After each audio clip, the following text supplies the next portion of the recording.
Hi Sir Jerry, Happy New Year sa iyo at sa mga nakikinig sa channel mo. Sir Jerry, may gusto akong ibahagi na kwento. Ito ay kwento pa ng tiyuhin namin.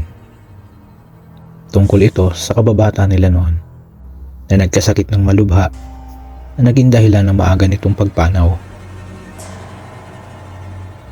Huwag na lang nating banggitin ang tunay na pangalan ng kababata ng tiyuhin namin bilang pagrespeto sa pamilya nila. Sir Jeric, tawagin niyo na lang ako sa pangalang Miko.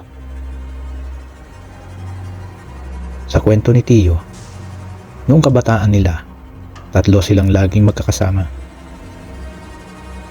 Nasa edad 11 pa lamang daw noon si Tiyo. Tawagin natin Carlo at Dino, yung 2 kababata ni Tiyo. Sa 3 daw si Dino ang makulit at pasaway.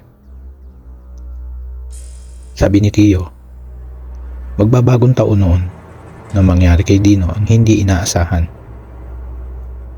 Dahil nga sa magbabagong taon, marami na nagbebenta ng mga paputok. At nung panahong yun, hindi pa naman daw mahigpit ang pagbebenta ng paputok. Isang hapon daw, magkakasama silang 3. Nagkayayaang pumunta sa ilog para maligo. Nang nandun na silang 3, sabi ni Tiyo, naligo agad sila dahil 3:00 na ng hapon. At nung bandang 4:30 na, umahon na daw sila kasi palubog na ang araw. Ay, bilisan nyo, uwi na tayo. Na makapagbihis sila. Ito daw si Dino ay may dala palang paputok na kung tawagin ay 5-star. 2 piraso daw yun. Sinabihan daw ni Tiyo si Dino na huwag magpaputok. Uy, saan mo kinuha yan? Baka kasi siya maputokan sa kamay at delikado. At huwag din magpaputok sa ilog dahil hapon na. Baka daw sila manuno o makagambala daw sila ng kung ano sa ilog.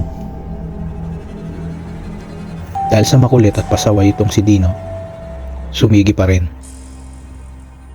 Kumuha daw ng bunot ng nyog at pinabaga ito. Sinaway din daw ito ni Carlo, pero hindi nagpaawat. Papaputukin ko lang ito, aalis na tayo. Yun daw ang sabi ni Dino. Ipinatong daw ni Dino sa batuhan yung bunot na may baga. Tapos, inihagis yung paputok doon sa baga. Nang sumabog daw yung paputok, talagang malakas. At isinunod pa yung isa, malakas din ang pagsabog. Natuwang-tuwa naman daw si Dino. Matapos daw yun, umuwi na daw sila. Kinabukasan, wala daw si Dino. Hindi ito naglaro at hindi rin ito lumabas ng bahay. Ang sumunod na araw, wala pa rin si Dino. Pinuntahan daw nila Tiyo si Dino. Ang sabi ng nanay nito, nung isang gabi pa ito nilalagnat. Sa Jeric, lumipas ang ilang araw. Dinala na daw sa ospital si Dino dahil hindi nawawala ang lagnat at hindi rin nakakakain. At idinadaing nito ang tenga niya. Masakit daw. Tapos may naririnig itong umuugong sa loob ng tenga niya. Kaya hindi rin ito makatulog ng maayos. Lumipas daw ang 1 linggo. Hindi pa rin gumagaling si Dino sa ospital. Kahit anong gamot, hindi tumatalab sa sakit ni Dino.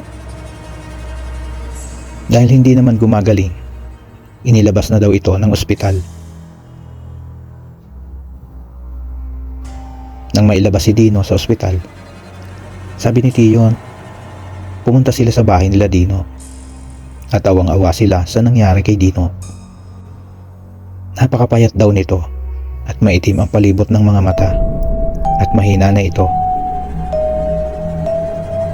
Nagmungkahi daw ang lolo ni Dino na ipagamot sa albularyo si Dino, baka sakaling ito ang makakapagpagaling sa bata. Sir Jeric, dahil daw sa mahina na si Dino at hindi na pwedeng makabiyahe, sinundo na lamang ng tatay ni Dino ang manggagamot. Ayon kay Tiyo, nang hindi pa sila sinusundo ng tatay ni Dino. Sa mga narinig niya, sa mga nakakaalam ng gagamutin na si Dino, sinabi daw ng manggagamot na wala na itong magagawa pa. Pero pinakiusapan pa rin ito ng mga magulang ng bata na gamutin ito. Pumayag ang manggagamot pero wala daw kasiguraduhan. Sa Jeric, ayon daw sa manggagamot, isang engkanto ang galit na galit kay Dino. Nabulabog daw ito. At ang engkantong ito daw ay naninirahan sa ilog. Dahil sa nalaman, dito na nga sinundo ng tatay ni Dino si Tio at si Carlo para tanungin. Nang nasa bahay na daw sila nila Dino, tinanong sila ng manggagamot kung nagawi ba sila sa isang ilog kasama si Dino. Sir Jeric, dito daw umami si Tio at si Carlo na nagpunta nga silang tatlo noon sa ilog bago nagkasakit si Dino. Dito na kumpirma na tama ang sinabi ng manggagamot. Kinuwento daw ni Tio ang nangyari noon. Sinabi ni Tio na nagpaputok si Dino sa ilog. Sinaway nila ito pero hindi ito nakinig. Sa Jeric, dahil sa ginawa ni Dino, kaya daw nabulabog at nagalit yung engkanto sa ilog. Ibinalik nito kay Dino yung malakas na ugong na naririnig nito. Kaya pala dinadaing ni Dino ang tenga niya. At binigyan din daw ito ng sakit na mahirap lunasan. Sa Jeric, wala na daw talagang nagawa pa yung manggagamot. Ilang araw lang, pumanaw si Dino. Sumapit daw ang bagong taon na wala na si Dino dahil lamang sa paputok. Hindi naman daw sinisi ng pamilya ni Dino sila Tio at Carlo. Dahil nga sa nangyari kay Dino, hindi na daw nagpunta si Tio sa ilog na yun. Maging nang magkapamilya ito at magkaanak, binawalan niya ang mga ito na huwag pupunta sa ilog na yun. Pumunta man, huwag mag-iingay at magpasintabi muna. Hanggang dito na lang, Sir Jeric. Ito si Miko at maligayang bagong taon sa inyong lahat.